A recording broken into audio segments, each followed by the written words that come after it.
പ്രധാനപ്പെട്ട ഒരു വിഷയത്തിലേക്കാണ്. CPM അതിൻ്റെ ദീർഘമായ ചരിത്രത്തിൽ എവിടെയും നേരിടാത്ത കടുത്ത വെല്ലുവിളിയാണ് കണ്ണൂരിൽ നേരിടുന്നത്. മുഖ്യമന്ത്രിയുടെ ജില്ലയാണ് കണ്ണൂർ. എന്തെല്ലാം ശബ്ദങ്ങൾ, വിമത ശബ്ദങ്ങൾ ഉണ്ടായാലും അതെല്ലാം തുടക്കത്തിൽ തന്നെ തള്ളിക്കളയാൻ തക്ക കരുത്തുള്ള ഒരു ജില്ലയാണ്. സംഘടനാ സംവിധാനം കേരളത്തിലെ ഏറ്റവും ശക്തമായി നിൽക്കുന്ന ജില്ലയാണ്. തെരഞ്ഞെടുപ്പിൽ, ജനാധിപത്യ തെരഞ്ഞെടുപ്പിൽ അങ്ങനെ ഒരു ചെങ്കോട്ട എന്നൊക്കെ ഉറപ്പിച്ച് പറയാൻ കഴിയില്ല. കൊല്ലം ജില്ലയോ അല്ലെങ്കിൽ ആലപ്പുഴ ജില്ലയോ പോലെയൊന്നും സമ്പൂർണ്ണ ആധിപത്യത്തിലേക്കോ അല്ലെങ്കിൽ ഒരു സീറ്റ് മാത്രം നഷ്ടപ്പെടുന്ന അവസ്ഥയിലേക്കോ ഒന്നുമല്ല. പലപ്പോഴും 4-5 സീറ്റൊക്കെ നഷ്ടപ്പെടുന്ന അവസ്ഥ ആവർത്തിച്ച് ഉണ്ടായിട്ടുള്ളൊരു ജില്ലയാണ്. പക്ഷേ അവിടെ നിന്ന് ഒരു വിമത സ്വരം ഉണ്ടാവുകയോ അല്ലെങ്കിൽ അത് പാർട്ടിക്ക് വെല്ലുവിളിയാവുകയോ ചെയ്യുന്ന ഘട്ടം ഉണ്ടായിട്ടില്ല. അങ്ങനെ ഒരു ഘട്ടം ഉണ്ടായിരിക്കുന്നു. ഇന്ന് പാർട്ടി ജില്ലാ സെക്രട്ടേറിയറ്റ് അംഗമാണ് TK ഗോവിന്ദൻ. TK ഗോവിന്ദൻ തൻ്റെ സ്ഥാനാർത്ഥിത്വം പ്രഖ്യാപിക്കുന്നു. പാർട്ടിയെ പരസ്യമായി TK ഗോവിന്ദൻ വെല്ലുവിളിക്കുകയാണ്.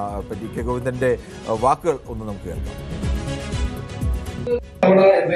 നാലാമത്തെ തവണ ആ കസേരയിലേക്ക് ഭാര്യയെ പിടിച്ചിരിക്കുന്നത് നായത്തോടായിരിക്കും.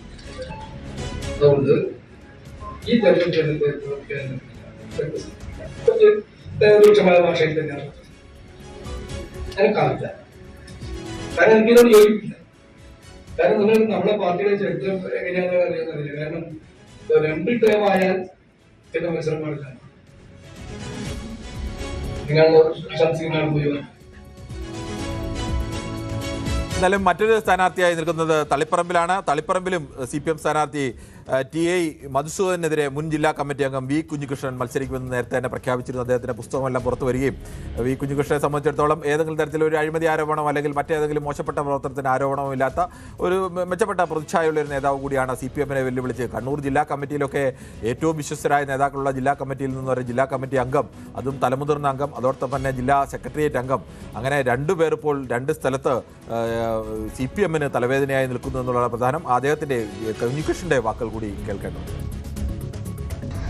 ഞാൻ പറയാത്ത കാര്യം ചില മാധ്യമങ്ങൾ ഇന്നലെ മുതൽ തന്നെ റിപ്പോർട്ട് ചെയ്തുകൊണ്ടിരിക്കുന്നുണ്ട്. ഞാൻ സ്ഥാനാർത്ഥിയായി മത്സരിക്കും എന്നാണ് ചില മാധ്യമങ്ങൾ ഇന്നലെ മുതൽ തന്നെ റിപ്പോർട്ട് ചെയ്തിട്ടുള്ളത്. ഞാൻ കേരളത്തിലെ ഒരു മാധ്യമത്തോടും അതല്ലെങ്കിൽ ഒരാളോടും ഞാൻ മത്സരിക്കുന്ന വിവരം ഇന്നലെ വരെ അറിയിച്ചിരുന്നില്ല എന്നതാണ് വസ്തുത. കാരണം ഇന്നലെ രാത്രി ഏതാണ്ട് 10 മണിയോട് അടുത്താണ് മത്സരിക്കണമോ വേണ്ടയോ എന്ന കാര്യത്തിൽ ഒരു അന്തിമ തീരുമാനത്തിലേക്ക് എത്തുന്നത്. മാധ്യമങ്ങൾ ഊഹത്തിൻ്റെ അടിസ്ഥാനത്തിൽ ഈ നിലയിൽ വാർത്ത കൊടുക്കുകയാണ് ചെയ്തത്. ഇന്നലെ തീരുമാനിച്ചത് ഈ തെരഞ്ഞെടുപ്പിൽ പയ്യന്നൂർ അസംബ്ലി മണ്ഡലത്തിൽ സ്വതന്ത്രനായി ഞാൻ മത്സരിക്കണം എന്നതാണ്. ഞാൻ പയ്യന്നൂരിലെ സംഘടനാ വിഷയങ്ങളുമായി ബന്ധപ്പെട്ടുകൊണ്ട് തുടങ്ങിവെച്ച പോരാട്ടം, ആ പോരാട്ടം മുന്നോട്ട് കൊണ്ടുപോകണമെങ്കിൽ മത്സരിക്കേണ്ടത് അനിവാര്യമാണ്. CPM-ന്റെ 2 പ്രധാനപ്പെട്ട മണ്ഡലങ്ങൾ തളിപ്പറമ്പും പയ്യന്നൂരും.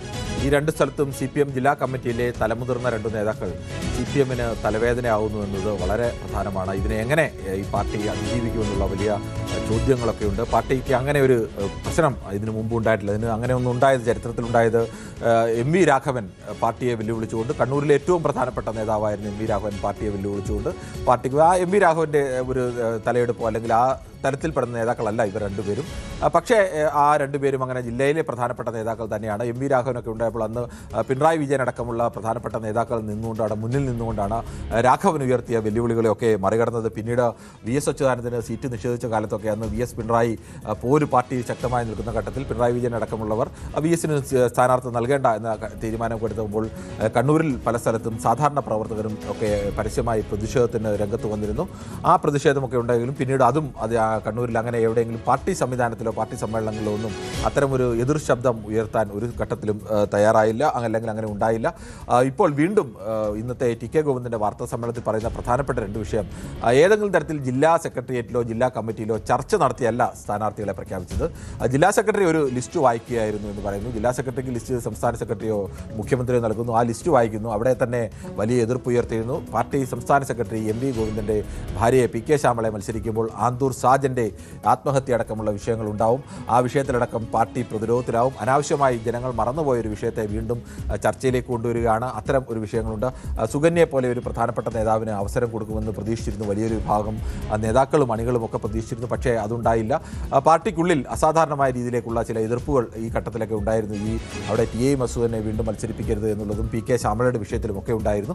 അതോടൊപ്പം തന്നെയാണ് മട്ടന്നൂരിൽ നിന്നും കെ.കെ. ശൈലജയെ പേരാവൂരിലേക്ക് സണ്ണി ജോസഫിനെ നേരിടാൻ വേണ്ടി കെ.കെ. ശൈലജയെ മാറ്റുന്നത്. അവിടെയും ചില ചോദ്യങ്ങളുണ്ട്. ഒരു മണ്ഡലം പിടിക്കാൻ വേണ്ടി പേരാവൂരിലേക്ക് മാറ്റുമ്പോൾ സ്വാഭാവികമായും മണ്ഡലം പിടിക്കാൻ കഴിഞ്ഞാലും കെ.കെ. ശൈലജയ്ക്ക് ആ മണ്ഡലത്തിൽ തന്നെ കേന്ദ്രീകരിച്ച് പ്രവർത്തിക്കേണ്ടി വരും. കേരളത്തിലെ മറ്റൊരു സ്ഥലത്തും അങ്ങനെ കെ.കെ. ശൈലജയെ പ്രയോജനപ്പെടുത്താൻ കഴിയില്ല. അവരെ ഒരു മുഖ്യ പ്രചാരകയായി നിന്നുകൊണ്ട് കേരളത്തിൽ അങ്ങോളം ഇങ്ങോളം കൊണ്ടുപോകാൻ കഴിയില്ല. അവർ ആ മണ്ഡലത്തിൽ തളച്ചിടപ്പെടുന്ന ഒരു അവസ്ഥയുണ്ടാവും. അത് വീണ്ടും കെ.കെ. ശൈലജയ്ക്ക് ഒരു വെല്ലുവിളിയായിട്ട് തന്നെയാണ് അങ്ങനെ ഒരു സീറ്റ് കൊടുക്കുന്നത്. ഒരു ഷുഗർ സീറ്റിലാണ് മത്സരിച്ചിരുന്നെങ്കിൽ സ്വാഭാവികമായും ചോദിക്കുന്ന കേരളം മുഴുവൻ പോയി തെരഞ്ഞെടുപ്പിനെ നയിക്കേണ്ട പിണറായി വിജയൻ മത്സരിക്കുന്നത് സ്വന്തം സീറ്റ് ധർമ്മടത്ത് തന്നെയാണ്. അനായാസം പിണറായി വിജയൻ ഇനി അവിടെ പോയാലും ഇല്ലെങ്കിലും ഒക്കെ, അല്ലെങ്കിൽ 1-2 ദിവസം പേരിന് വേണ്ടി പോയാൽ തന്നെ ജയിക്കാൻ കഴിയുന്നൊരു മണ്ഡലമാണ്. അങ്ങനെ ഒരു മണ്ഡലത്തിൽ നിർത്തിയായിരുന്നെങ്കിൽ കെ.കെ. ശൈലജയെ കേരളത്തിൽ പിണറായി വിജയൻ കഴിഞ്ഞാൽ ഒരു തരത്തിൽ ഏറ്റവും കൂടുതൽ ആളുകളെ ആകർഷിക്കാൻ കഴിയുന്ന, ഏറ്റവും കൂടുതൽ ജനസ്വാധീനമുള്ള, CPM-ന് പുറത്തുകൂടി ജനസ്വാധീനമുള്ള ഒരു നേതാവാണ് കെ.കെ. ശൈലജ. കെ.കെ. ശൈലജ പക്ഷേ ഒരു മണ്ഡലത്തിലേക്ക് തളച്ചിടുന്നുള്ള വിവാദം ഉണ്ടാകുന്നു. എന്തായാലും കണ്ണൂരിൽ നിന്ന് സാധാരണഗതിയിൽ പാർട്ടിയുടെ കടുത്ത വിഭാഗീയത നിന്ന ഘട്ടത്തിൽ പോലും കണ്ണൂരിലെ പാർട്ടിക്കുള്ളിലെ സ്വരം, അകത്ത് സ്വരം അകത്ത് തന്നെ നിലനിർത്താൻ കഴിഞ്ഞു. അത് പുറത്തേക്ക് വരാൻ അവർ അനുവദിച്ചിരുന്നില്ല. അതിൽ നിന്ന് വ്യത്യസ്തമായി കണ്ണൂരിലെ 2 നേതാക്കൾ വരുന്നു. ഇതിനിടയിൽ പി. ജയരാജനെ സംബന്ധിച്ചും വി ജയരാജൻ പി.കെ. ശ്യാമളയുടെ വിഷയത്തിലൊക്കെ നേരത്തെ ആന്തൂർ സാജൻ വധക്കേസിലടക്കം മറ്റു ചില നിലപാടുകൾ സ്വീകരിച്ചാണ്. അദ്ദേഹം സംസ്ഥാന കമ്മിറ്റിയിലടക്കം ചില ഘട്ടത്തിലൊക്കെ ചില വിമർശനങ്ങൾ ഉന്നയിച്ചാണ്. അദ്ദേഹത്തിനെ കൂടി ഒതുക്കുന്നു എന്നുള്ള തരത്തിലുള്ള ആരോപണം ഒക്കെ ഒരു ഘട്ടത്തിൽ നിൽക്കുന്നു. എന്തായാലും കേരളത്തിൽ കണ്ണൂരിൽ CPM-ന് ആന്തരികമായ ചില വെല്ലുവിളികൾ കൂടി ഉണ്ട് എന്നുള്ള യാഥാർത്ഥ്യമാണ്. ഇതിനെ പാർട്ടി സംവിധാനം ഉപയോഗിച്ച് എങ്ങനെ നേരിടും എന്നുള്ള ചോദ്യം കൂടി, അല്ലെങ്കിൽ ഇതിനെ സമർത്ഥമായി മറികടക്കാൻ, ഇതിനെ വിജയകരമായി മറികടക്കാൻ സ്വാഭാവികമായും CPM-ൻ്റെ സംഘടനാ സംവിധാനം ഉപയോഗിച്ച് അവർ ശ്രമിക്കും. അത് വിജയിക്കുമോ, അല്ലെങ്കിൽ അവിടെ ഏതെങ്കിലും തരത്തിൽ കോട്ടമുണ്ടാകുമോ എന്നൊക്കെ തെരഞ്ഞെടുപ്പിൻ്റെ ശേഷം, വോട്ടെണ്ണലിന് ശേഷം അറിയേണ്ട ഒന്നാണ്. ഇനി നമുക്ക് ഏറ്റവും പ്രധാനപ്പെട്ട വിഷയം, കേരളം ഭരിക്കാൻ ആഗ്രഹിക്കുന്ന കോൺഗ്രസിൻ്റെ നേതാക്കൾക്ക് ഇതുവരെയും സ്ഥാനാർത്ഥികളെ പ്രഖ്യാപിക്കാൻ കഴിയുന്നില്ല എന്നുള്ളതാണ്. കോൺഗ്രസ് ഇപ്പോഴും സ്ഥാനാർത്ഥികളുടെ കാര്യത്തിൽ തർക്കം പരിഹരിച്ച് സ്ഥാനാർത്ഥി പ്രഖ്യാപനത്തിലേക്ക് നീങ്ങാൻ കഴിയുന്നില്ല. സിറ്റിംഗ് MLA-മാരടക്കം ഒറ്റപ്പേരിലെത്തിയ 40 പേരുടെ ആദ്യഘട്ട പട്ടിക ഉടൻ പ്രഖ്യാപിക്കുമെന്നൊക്കെയാണ് നേതാക്കൾ അവകാശപ്പെടുന്നത്. ശേഷിക്കുന്നവരുടെ വിഷയത്തിൽ നാളെ നടക്കുന്ന ഡൽഹിയിൽ നടക്കുന്ന സ്ക്രീനിംഗ് കമ്മിറ്റി തീരുമാനം ഉണ്ടാകുമെന്നും പറയുന്നു. എന്നാൽ പകുതിയിൽ താഴെ സീറ്റുകൾ മാത്രമേ ഇപ്പോഴും ധാരണയായിട്ടുള്ളൂ എന്നും MP-മാർ മത്സരിക്കണോ വേണ്ടയോ എന്ന കാര്യത്തിലടക്കം ഇപ്പോഴും തീരുമാനമാകാത്തതുമൊക്കെ വെല്ലുവിളിയായി നിൽക്കുകയാണ്. ഏറ്റവും വലിയ വെല്ലുവിളിയായി കോൺഗ്രസിനെ സംബന്ധിച്ച് നിൽക്കുന്നത് കെ. സുധാകരന് സ്ഥാനാർത്ഥിത്വമില്ലെങ്കിൽ അദ്ദേഹം ഏറെക്കുറെ പരസ്യമായി പറഞ്ഞില്ല എന്ന് മാത്രമേ ഉള്ളൂ. CPM-ന് G. സുധാകരനാണെങ്കിൽ ആലപ്പുഴയിലെ പ്രധാനപ്പെട്ട നേതാവെങ്കിൽ കോൺഗ്രസിനെ സംബന്ധിച്ച് KPC അധ്യക്ഷനൊക്കെ ആയിരുന്നു കെ. സുധാകരൻ. പക്ഷേ കെ. സുധാകരൻ്റെ സ്വാധീനം കണ്ണൂരാണ്. കൂടുതൽ വാർത്തകൾക്ക് News 18 Keralam YouTube channel subscribe ചെയ്യുക.